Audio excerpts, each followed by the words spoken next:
Bien, hermano, buenos días para los que no he saludado el día de hoy. Que el Señor les bendiga. Buenos días, visitas. ¿Cómo están?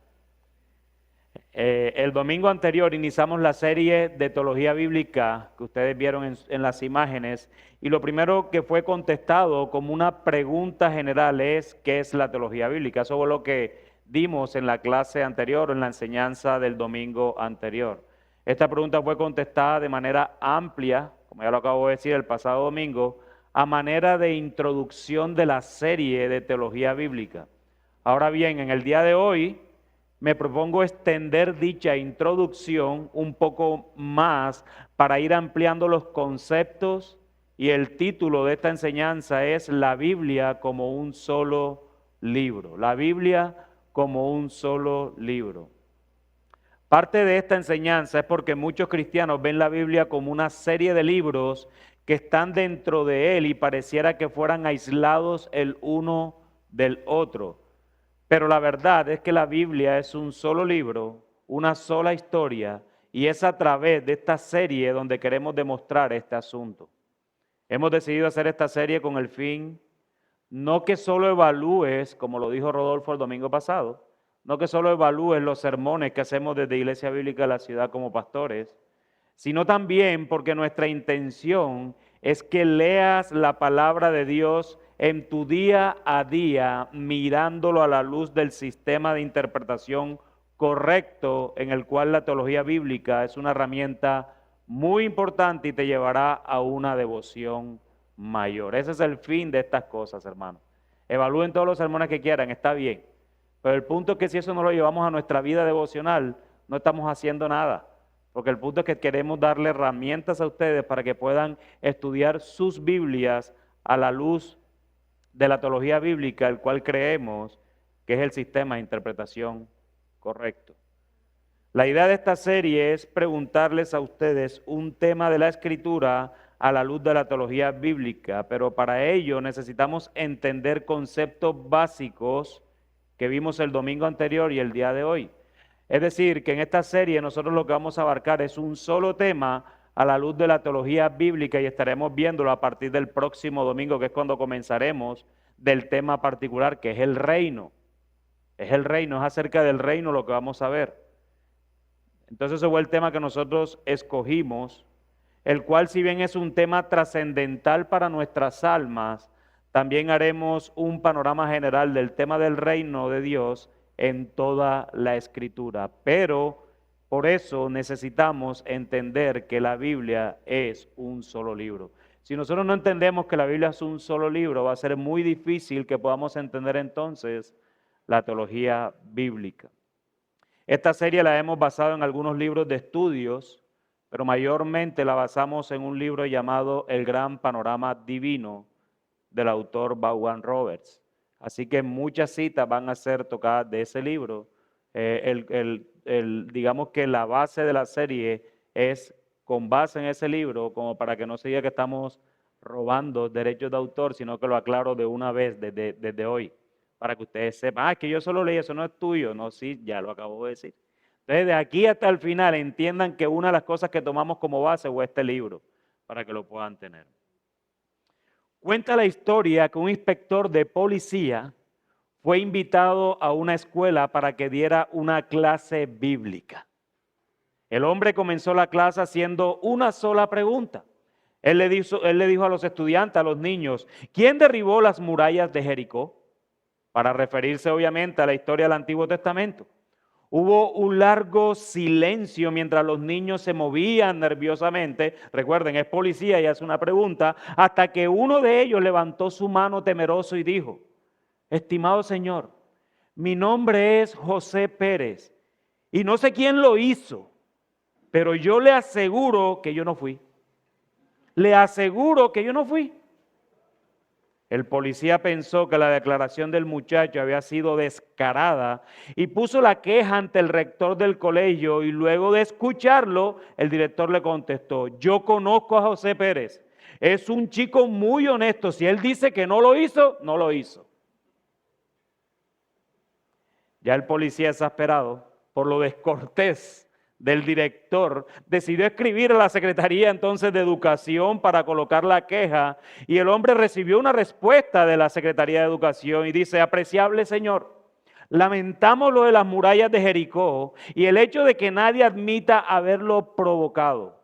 Si nos envía una valoración del daño, consideraremos entonces con cuánto podemos contribuir en relación con el costo.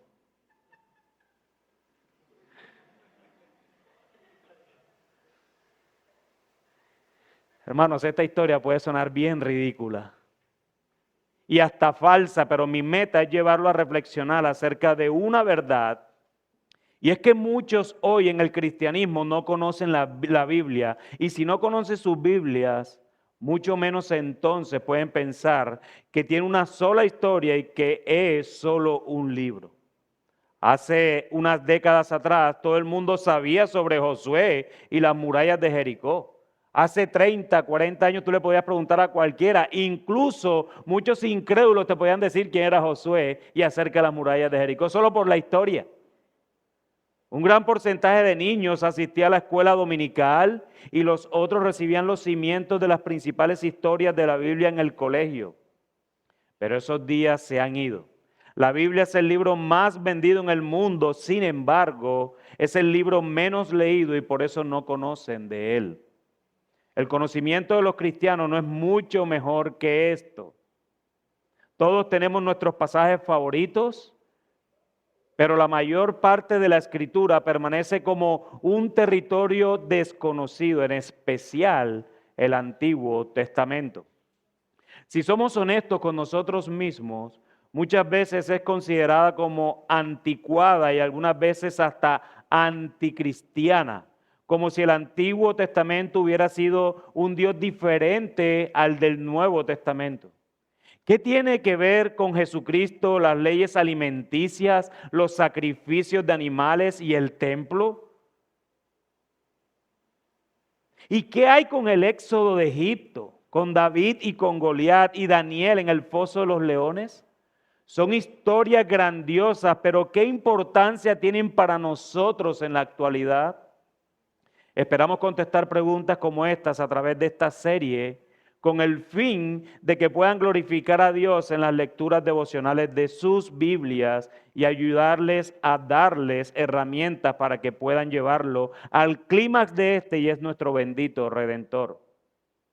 Una de las cosas que yo siempre digo acerca de la teología bíblica, porque muchos creen que la teología bíblica es una doctrina, y cuando nosotros empezamos a ver la teología bíblica como una doctrina, entonces empezamos a estudiarla aislado de todo lo demás como si fuera una doctrina diferente. Pero es que cuando vemos la teología bíblica como una doctrina, entonces ya comenzamos mal. La teología bíblica es un sistema de interpretación que es muy diferente, y es una herramienta que se nos da para nosotros poder interpretar la Escritura como ella quiere que sea interpretada. El pastor Jorge Altieri dijo lo siguiente, el cual me encuentro muy de acuerdo con él. Él dice: aquellos pastores que se oponen a la teología bíblica para la educación y edificación de las ovejas no conocen a Dios y deben buscarse otro oficio para hacer. Parece una sentencia fuerte, pero es una realidad. Nosotros entendemos la teología sistemática. Rodolfo estuvo hablando la semana pasada acerca de la teología sistemática, el cual es algo valioso para nuestras vidas cuando empezamos a estudiar las doctrinas de manera independiente, y eso está bien. Pero si no tenemos una buena teología bíblica, esa teología sistemática no va a calar en el lugar donde tiene que calar bien. Y ese es el punto. Si una de nuestras labores como pastores es enseñar, entonces la teología bíblica no puede faltar, porque es una herramienta fundamental para que se pueda hacer una correcta exégesis a la luz de los pactos que están en la Escritura y poderlos ver en una sola historia. Mis hermanos, todos los que leen la Biblia deberían entender la teología bíblica para que no termines adulterando el significado del texto y hacia dónde apunta el mismo. Y siempre el clímax, el mayor éxtasis del texto va a apuntar a la obra de nuestro bendito Redentor. Ahora bien, si bien sabemos que la Biblia es un solo libro, debemos entender que el mismo es una colección variada de escritos. Contiene 66 escritos por 40 autores humanos aproximadamente, en un periodo de tiempo de 2000 años, también un valor aproximado. Tiene dos secciones conocidas principales como el Antiguo Testamento y el Nuevo Testamento, escrita en dos idiomas principales como el hebreo y el griego respectivamente, y combina diferentes tipos de literatura, como lo es la narración, como lo es la poesía, ¿verdad? Como es la lectura apocalíptica, como es la lectura profética, y así sucesivamente. En nuestras Biblias, los 39 libros del Antiguo Testamento están dispuestos así. Historia de Génesis a Esther. Los libros desde Génesis a Esther son los libros históricos. Los libros poéticos de Job a Cantar de los Cantares y los libros proféticos de Isaías a Malaquías. Sin embargo, la Biblia hebrea original acomoda los libros en un orden diferente. Él los distingue de la siguiente manera: la ley, que es de Génesis a Deuteronomio, ¿verdad? Del Pentateuco. Los profetas anteriores, que son libros de historia de Josué a Segundo de Reyes, y posteriores de Isaías a Malaquías. Y los escritos, el cual son los salmos, la literatura de sabiduría, historia del exilio y después de este. El Nuevo Testamento, por su parte, tiene 27 libros. Todos ellos escritos en el siglo I después de Cristo. Los evangelios son 4 relatos del nacimiento, vida, enseñanzas, muerte, resurrección y ascensión de Jesús. Lucas escribió Hechos como una continuación de su evangelio para registrar entonces la expansión de las buenas nuevas acerca de Jesús después de su ascensión al cielo. Las epístolas son cartas escritas principalmente por quienes Cristo escogió para ser sus apóstoles. El Espíritu Santo les reveló toda la verdad acerca de Cristo, de modo que pudieran enseñar el pleno significado de la salvación y lo que ésta implica. Pablo fue el que mayormente escribió de las epístolas, ¿verdad? Desde Romanos a Filemón. Pero el Nuevo Testamento también contiene cartas de Pedro, de Juan y Santiago y la carta a los Hebreos, el cual no tiene el autor. Muchos aseguran que es Pablo, otros aseguran que es Bernabé, otros aseguran que es Apolo. Bueno, en fin, no importa lo que tú creas. Lo que importa es lo que la Biblia dice, y la Biblia no dice quién es el autor. No se sabe quién es el autor de la carta a los Hebreos. Solo nos queda el último libro de la Biblia, que es Apocalipsis, que describe la visión que Juan recibió acerca de verdades espirituales que normalmente son ocultas. Pero a pesar de la variedad de material que contiene la Biblia, en cuanto a tiempo, tipo de escritura y variedad de autores humanos, por ese largo periodo de tiempo mantiene su unidad. La Biblia puede tener esa variedad, pero mantiene su unidad. Fundamentalmente es un solo libro escrito por un solo autor con un tema principal. Dice la segunda carta que Pablo le escribe a Timoteo en el capítulo 3, en la primera parte del versículo 16, dice: toda escritura es inspirada por Dios. Toda escritura es inspirada por Dios. La gran parte del Nuevo Testamento no se había escrito cuando Pablo escribió estas palabras. Así que se refería a lo que conocemos como el Antiguo Testamento. Sin embargo, los escritores del Nuevo Testamento estaban convencidos que lo que ellos escribían también era la palabra de Dios. El mismo Pablo, cuando escribió la primera carta a los Corintios, en el capítulo 14, en su versículo 37 dice: si alguien piensa que es profeta o espiritual, reconozca que lo que les escribo es mandamiento del Señor. También Pedro, en su segunda carta, en el capítulo 3, versículos 14 al 16, dice: por tanto, amados, puesto que ustedes aguardan estas cosas, procuren con diligencia ser hallados por Él en paz, sin mancha e irreprensibles. Consideren la paciencia de nuestro Señor como salvación, tal como les escribió también nuestro amado hermano Pablo, según la sabiduría que le fue dada. Asimismo, en todas sus cartas habla en ellas de esto, en las cuales hay algunas cosas difíciles de entender, que los ignorantes e inestables tuercen, como también tuercen el resto de las Escrituras para su propia perdición. Es decir, hermanos, que toda la Escritura es inspirada por Dios y que eso fue dado por otra sabiduría independiente de los hombres que la escribieron. Eso es lo que Pedro está diciendo de Pablo, según la sabiduría que le fue dada a Pablo. una sabiduría dada de él, es decir, viene desde afuera esa sabiduría, es decir, viene de Dios a través de la inspiración de su palabra. Dios exhaló la palabra suya a Pablo a través de su Santo Espíritu para que Pablo escribiera tal cual lo que Dios quería que Pablo escribiera, ni una letra más ni una letra menos. A los musulmanes, por ejemplo, se les había enseñado que Mahoma no tuvo un rol creativo en la producción de su libro santo, sino que él actuó solo como un secretario que escribía lo que dictaba Alá por medio del ángel Gabriel. Les indignaría la insinuación de que el Corán es de algún modo un libro humano. Pero los cristianos no deben tener reparo en aceptar que la Biblia fue escrita por personas. Los libros que las componen fueron por diversos autores en distintos momentos de la historia y llevan el sello de la persona y de la era que los trajo a la luz. Pero Dios aseguraba por medio de su Espíritu que todo lo que ellos escribieron fue exactamente lo que Él planeó que escribieran, nada más. Así como el Señor Jesús era plenamente humano y divino, así también la Biblia es un libro humano y divino, es la palabra de Dios, pues Él es el autor fundamental de este solo libro. Así como la Biblia tiene un autor fundamental, de la misma manera presenta un solo tema, el de Jesucristo y la salvación que Dios ofrece por medio de Él. El domingo anterior fuimos enseñados con respecto a este tema, de que no solo el Nuevo Testamento apunta a Cristo, sino también el Antiguo Testamento. El Evangelio de Juan dice Jesús que las Escrituras dan testimonio en su favor. También recordemos los dos discípulos que van camino a Maús, como el domingo anterior, y cómo Jesús resucitado, sin que ellos lo supieran, les explicó cómo todo el Antiguo Testamento hablaba de Él. Más adelante, ahí en Lucas capítulo 24, Jesús se encuentra con sus discípulos y les dice que cuando aún estaba Él con ellos, les decía que tenía que cumplirse todo lo que estaba escrito acerca de Él en la ley de Moisés, en los profetas y en los salmos.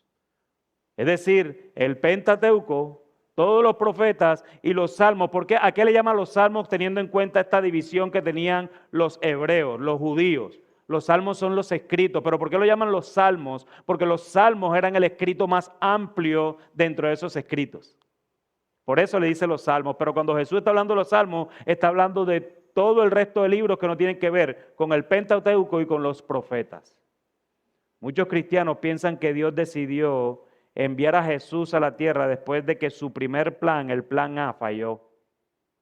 Su plan original era dar a la humanidad la oportunidad de convertirse en su pueblo mediante la obediencia a la ley. Pero ellos fallaron, así que se rascó la cabeza y concibió otro plan, el plan B, que consistió en salvar a la humanidad por gracia por medio de la muerte de Jesús. Nada podría estar más lejos de la verdad. Dios siempre había planeado enviar a Jesús. Toda la Biblia nos habla de Él, de principio a fin. En el Antiguo Testamento Dios apunta hacia Él y promete su venida en el futuro. En el Nuevo Testamento Dios proclama que en Él se cumplen todas las promesas. Entonces tenemos que ver el Antiguo Testamento como esa promesa y el Nuevo Testamento como el cumplimiento de esa promesa. Pero ahora veamos entonces lo que la Biblia no es y lo que la Biblia sí es. Porque si estamos hablando de que la Biblia es un solo libro, tenemos que argumentar lo que la Biblia no es y que de manera práctica nosotros hemos podido tomarla alguna vez. En primer lugar, hermanos, la Biblia no es un libro de frases célebres. La Biblia no es un libro de frases célebres. El hecho de que la Biblia sea un solo libro debe tener grandes repercusiones en cuanto a la manera en que lo leemos. La manera en que leemos un libro depende de qué tipo de libro pensamos que es. Winston Churchill, ¿cierto? Estuvo bien, ya voy mejorando. El primer ministro inglés dijo acerca de un mariscal de campo: invencible en la defensa, insoportable en el triunfo. El compilador de ese libro donde escribió esta frase no espera que yo lea tales palabras en su contexto. Es decir, no tengo que leer las citas que están antes o después porque cada una es independiente, ya que el libro es un texto de citas importantes dichas por personajes importantes. Es un libro que un autor hizo, yo quiero sacar las frases célebres, y sacó las frases célebres de Churchill, de Alejandro Cueto, de Ángel Miranda y todas esas frases célebres que nosotros podemos decir. Pero eso lo puede leer aislado. Yo nada más puedo leer la frase de Churchill, no tengo que leer las otras para entender el contexto.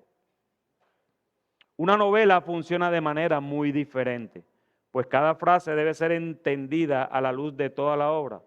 Toma una novela, escoge una página al azar y que te salga, arriésgalo todo.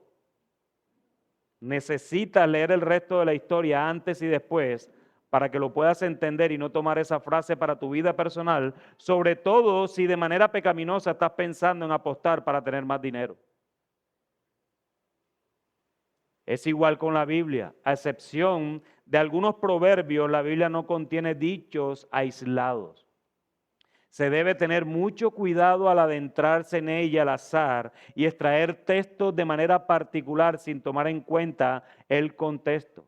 Se está destinado a malinterpretar la Biblia si se lee de esa forma, como si fueran frases célebres. Se necesita comprender cada versículo en el contexto del capítulo donde aparece. Y cada capítulo a la luz del libro como un todo. Además, hay un contexto más extenso que debe considerarse de igual modo, y es toda la Biblia. Es decir, partimos desde lo particular, valga la redundancia, hacia lo general. Desde lo particular hacia lo general. Entonces el punto, hermano, es que cuando tú lees tu Biblia, tú tienes que leer ese texto que estás leyendo a la luz de su contexto. Textos adelante, textos después, textos antes, textos después, pero también a la luz del capítulo donde está escrito y también a la luz del libro donde está escrito. Para así también entonces entender el consejo bíblico que Dios te quiere dar a través de todo el consejo de Él, a través de toda la Escritura. Pero en segundo lugar, la Biblia no es una colección de libros. La Biblia no es una colección de libros. Hay colecciones de novelas de un autor en donde puedes leer alguna de ellas y no necesitas leer las demás para poder entenderla. Muchas personas leen la Biblia de la misma manera, como una colección de libros independientes que pueden leerse sin tomar en cuenta a los demás. Buscamos el mensaje central de cualquiera de los libros de la Biblia sin tener en cuenta el mensaje central de la Biblia como un todo. Muchos desalientan a leer la Biblia como la Biblia misma requiere ser leída. Ver a Jesús prometido en el Antiguo Testamento no es natural en muchos lugares hoy. No, la Biblia debe ser leída como ella misma lo plantea, como un solo libro que presenta la historia progresiva del plan de Dios de salvar al mundo por medio de su Hijo Jesús.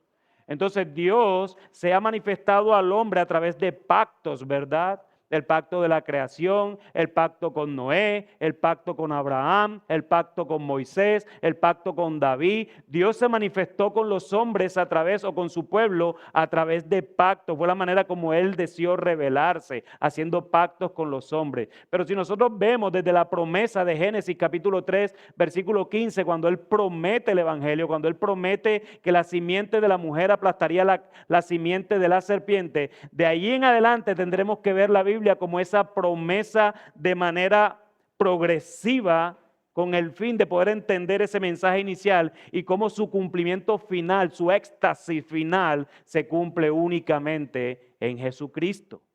Entonces todo el Antiguo Testamento estaba apuntando a alguien mejor que era Jesús. Como lo hemos dicho muchas veces, el verdadero Israel, el verdadero tabernáculo, el verdadero templo, el verdadero cordero. Todo eso apunta a esa Jesús. Eso no se puede enseñar y mucho menos estudiar de manera aislada, como si el mensaje de Jehová Jireh, recuerdan en Génesis, ¿verdad? Cuando Abraham le es proveído un cordero, entonces leemos ese texto y yo sé que muchos de ustedes han leído ese texto y se lo han enseñado, de que Dios será tu proveedor, por ejemplo. Y tomar ese texto para decir que Dios es mi proveedor es una eisegesis terrible que no apunta a la verdad que Dios quería decir.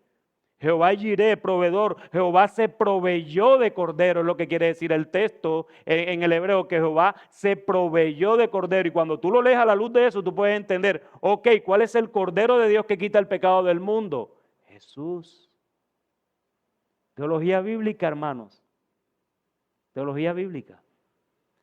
Y verán cómo sacamos un montón de basura interpretativa que hemos tenido durante muchos años, que no le dan el valor real a la escritura cuando la estudiamos de esa manera y cuando no apuntamos todo el antiguo pacto hacia Jesús, todo el Antiguo Testamento hacia Jesús.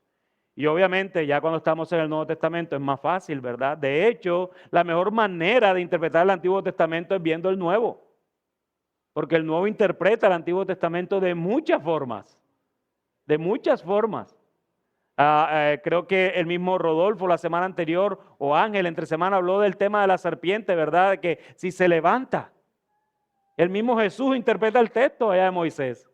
No tenemos ninguna otra interpretación posible porque el mismo Rey de Gloria, el que inspiró su palabra, él mismo la interpretó. Eso es teología bíblica, hermanos. Así que, por lo tanto, si queremos entender alguna porción bíblica correctamente, debemos considerar en qué parte del plan encaja y de qué manera contribuye a su cumplimiento. Entonces, si hemos determinado que la Biblia no es una colección de libros, debemos llegar a la conclusión tal cual como se titula esta enseñanza. La Biblia es un solo libro. Cuenta otra historia. Hoy viene cargado de historias. Que un padre de familia le compró a su hijo la última novela de Agatha Christie, pero su hija también lo quería. El problema es que en la única librería que había en la ciudad solo tenían un libro de eso y la niña no aceptaba esperar a su hermano a que terminara la obra para poder leerla a ella. Obviamente el padre, desesperado para poder solucionar ese problema, decidió partir el libro en dos y le dio una mitad a cada uno de ellos.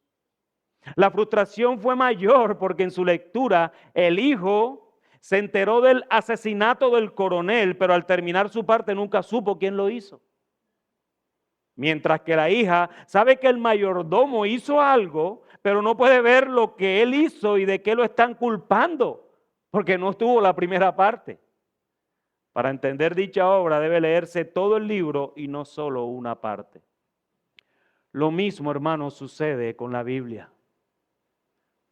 Por sí mismo el Antiguo Testamento es una historia incompleta, una promesa sin cumplimiento. Pero si queremos saber qué quiso decir, necesitamos leer entonces el Nuevo Testamento. Por su parte, el Nuevo Testamento se refiere constantemente al Antiguo Testamento para ver la promesa que se cumple.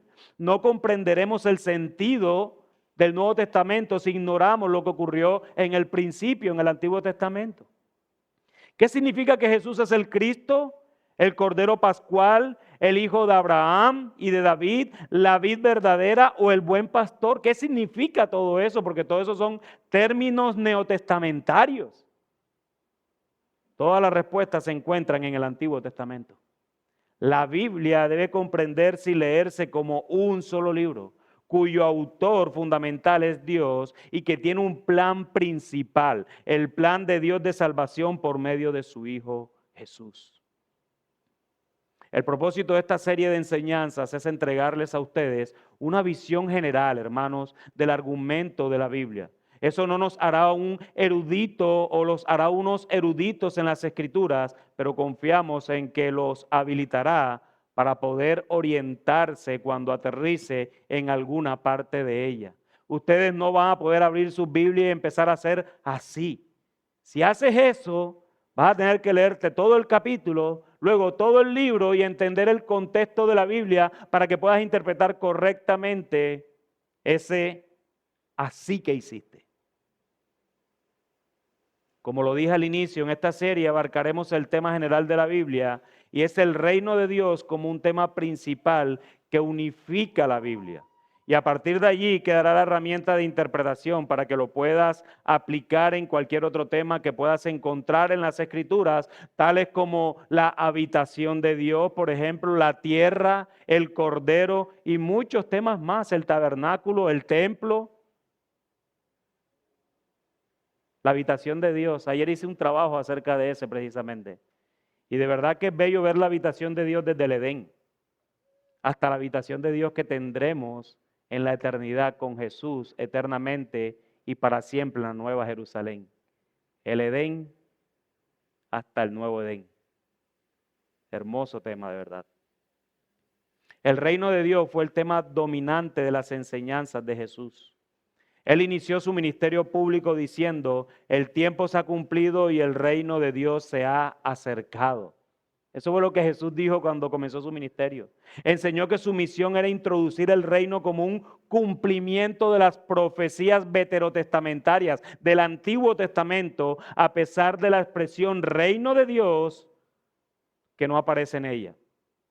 El concepto está muy presente a través de los profetas. Aunque este enfoque del reino no es la única manera de apreciar los contenidos bíblicos, es bueno comenzar por este tema porque abarca mayormente un panorama de la Escritura y nos muestra de una manera progresiva desde las promesas en el Antiguo Testamento hasta el cumplimiento en el Nuevo Testamento. Con esta enseñanza vamos a adentrar en el tema del reino de Dios y en el transcurso de la serie entonces se irá desarrollando cada tema a la luz de la teología bíblica, teniendo en cuenta la siguiente tesis. Va a haber una tesis para toda la serie. La tesis es esta: el pueblo de Dios en el lugar de Dios bajo el gobierno y bendición de Dios. El pueblo de Dios en el lugar de Dios bajo el gobierno y bendición de Dios. Encontramos en la Biblia en varias secciones el plan progresivo de Dios de restaurar su reino. Los nombres dados son los que veremos en el transcurso de la serie y de acuerdo con la extensión de cada enseñanza, incluso decidimos dividirla aún en cada nombre para mejor entendimiento de ustedes.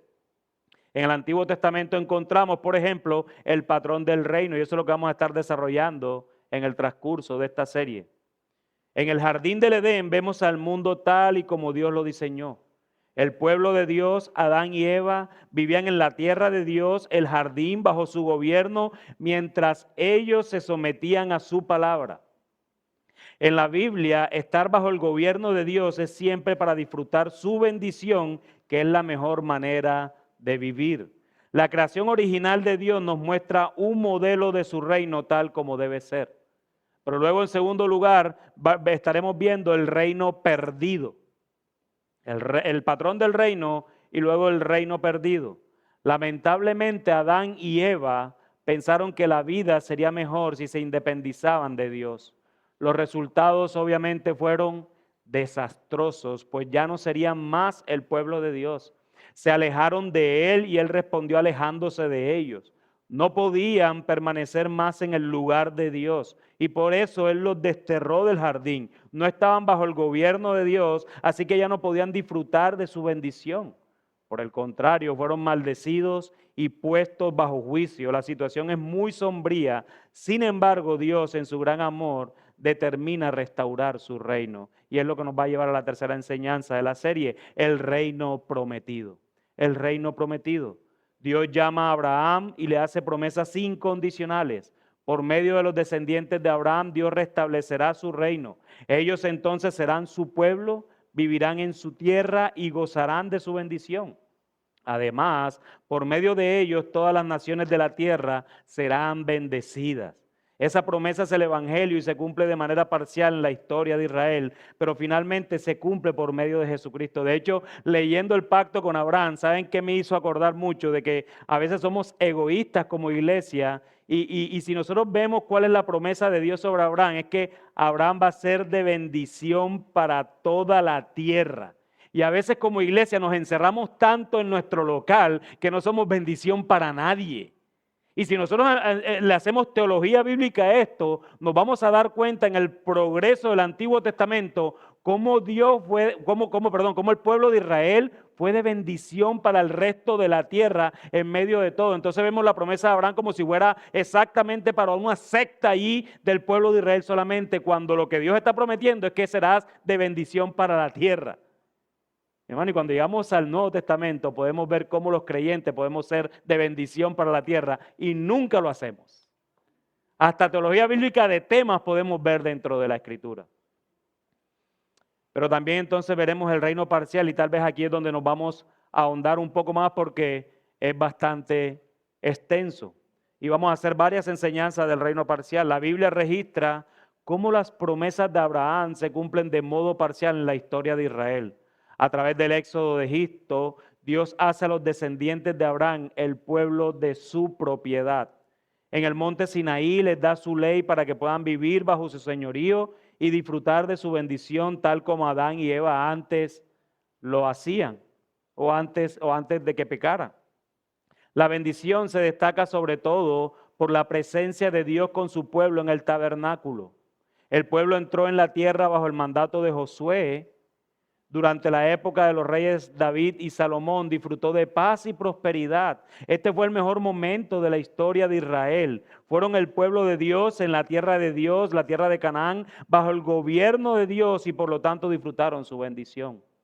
Pero las promesas hechas a Abraham aún no tenían su perfecto cumplimiento. Y es que siempre nos dejan las historias del Antiguo Testamento como con esa cosa, como que siento que algo no está completo todavía. Y esa es la realidad, hermano. Por eso es que es una promesa que se va mostrando de manera progresiva para que tú sientas ese hambre hacia dónde apunta todo esto, porque yo siento que todavía este pueblo es pecador y de hecho lo estamos viendo en Jeremías, a través del profeta Jeremías, cómo este pueblo ha pecado de manera deliberada. Pero ¿qué pasó? Si estaban bien bendecidos en Canaán, ¿qué ha pasado con el pueblo? ¿Cómo que se dividió el reino? ¿Por qué se fue el norte y el sur? ¿Por qué? Falta algo en la historia. Claro, porque todo esto estaba apuntando al verdadero Israel, a Jesús. Aquel que sí obedecería de manera perfecta e imputaría esa perfección a los escogidos por Dios, a nosotros, a sus hijos, a su pueblo. Y ahora nosotros podemos presentarnos perfectos delante de Dios en virtud de la obra de Cristo en la cruz del Calvario. Pero también vamos a ver en el transcurso de la serie el reino profetizado. Después de la muerte del rey Salomón estalló una guerra civil, como lo dijo ahorita, y el reino de Israel se dividió en dos partes. Israel en el norte y Judá en el sur. Ninguno de los dos era fuerte. Pasados 200 años de existencia separada, los asirios acabaron con el reino del norte. Lo vimos en Jeremías. El reino del sur sobrevivió con dificultad otro siglo más, pero también fue conquistado y llevado al exilio por Babilonia. Eso es lo que estamos viendo ahora. Durante este deprimente periodo en su historia, Dios le habló a los pueblos de Israel y Judá por medio de sus profetas, quienes anunciaron que serían castigados por su pecado, pero aún así les ofreció esperanza para el futuro. Los profetas señalaban un tiempo futuro en el que Dios actuaría definitivamente por medio de su rey, el Mesías, para cumplir todas sus promesas. Y en el Nuevo Testamento encontraremos entonces el reino presente. Luego de 400 años, ¿verdad? Que se acabó la era profética. Después de cerrarse todo el Antiguo Testamento, Jesús inició su ministerio público con las palabras: se ha cumplido el tiempo, el reino de Dios está cerca. Y eso es lo que nos habla del reino presente. La espera había pasado, el Rey de Dios había venido a establecer el reino de Dios. El Rey de Dios había venido a establecer el reino de Dios. Su vida, enseñanzas y milagros, todo probaba que Él era quien decía ser. Dios mismo en forma humana, aunque tenía el poder de corregir todas las cosas, eligió una manera sorprendente para hacerlo: morir en una cruz en medio de la debilidad. La muerte de Cristo venció la muerte. La muerte de la muerte en la muerte de Cristo. Con su muerte Jesús solucionó el problema de pecado e hizo posible para la humanidad regresar a una relación personal con su Padre. La resurrección comprobó el éxito de la misión redentora de Jesús en la cruz y anunció que hay esperanza para nuestro mundo. Quienes confían en Cristo pueden esperar pasar la vida eterna con Él. Luego vamos a ver el reino proclamado, que mediante su muerte y resurrección Jesús hizo todo lo necesario para poner todas las cosas en orden de nuevo y completar la restauración del reino de Dios. pero no terminó su labor en su primera venida a la tierra. Él ascendió al cielo y dejó en claro que pasaría un tiempo antes de que regresara. Nosotros estamos en este espacio del reino. Estamos proclamando el reino, venimos proclamando el reino. Cada domingo proclamamos el reino. Yo espero que en sus vidas diarias, en sus trabajos, en sus universidades, en sus colegios, en todo lugar donde ustedes se encuentren, estén proclamando del reino. Esa es la era en la que estamos, para finalmente, hermanos, llegar al reino perfeccionado. Un día Cristo regresará. Habrá una gran división y sus enemigos serán apartados de su presencia y echados al infierno. Pero su pueblo permanecerá con él en una perfecta y nueva creación. Luego, por fin, las promesas del Evangelio se cumplirán por completo. El libro de Apocalipsis describe un reino completamente restaurado. El pueblo de Dios, es decir, los cristianos de todas las naciones, en el lugar de Dios, la nueva creación, el cielo, bajo el gobierno de Dios, disfrutando su bendición. Nada, absolutamente nada podrá estropear este final feliz. Este no es un cuento de hadas, en verdad vivirán felices por la eternidad. Así que, hermanos, a partir del próximo domingo nos vamos a embarcar en este viaje de la teología bíblica a través del reino de Dios, para que podamos entender este asunto a través de una historia que está en un solo libro, la santa palabra de Dios. Así que les animo a que puedan estar todos los domingos en esta serie, y perdónenme, es dentro de 15 días, porque el otro domingo no va a haber escuela dominical y ya más tarde le vamos a dar información, y poder disfrutar de leer nuestras Biblias a la luz de la teología bíblica.